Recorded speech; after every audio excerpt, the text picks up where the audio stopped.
Май – знаменательный месяц еще и для выпускников.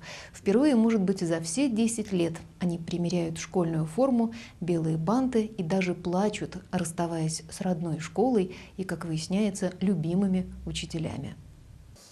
В 6-й раз выпускники школ города, чьи родители работают на Нерюнгринской ГРЭС, приехали на встречу с руководством станции. Это уже стало традицией, возникшей по инициативе директора предприятия Олега Тарасова. Сотрудники рассказали будущим абитуриентам об истории строительства станции, показали фильм, провели экскурсию в музее и, конечно, в самых зрелищных цехах. Главный инженер Нерюнгринской ГРЭС Алексей Старцев, поприветствовав выпускников, первым делом поздравил и наградил их родителей, что, в общем-то, справедливо. Пойдет ли кто-то из этих вчерашних школьников по стопам своих отцов и матерей, покажет время. Но на сегодняшний день специальность энергетика можно смело назвать востребованной. А достойная заработная плата и вдобавок к этому разумная молодежная политика на станции делают эту профессию особенно привлекательной в глазах молодых специалистов.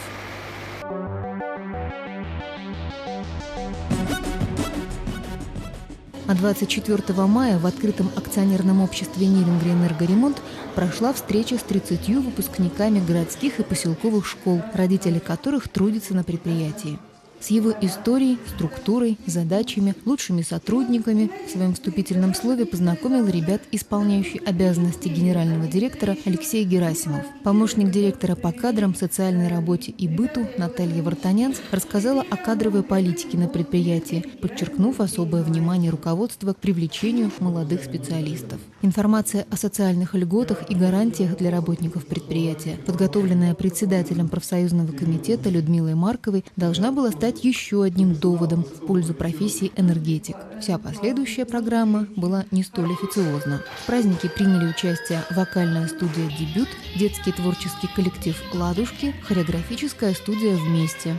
В конце встречи фото на память и подарки всем выпускникам – футболки и бейсболки с логотипом предприятия.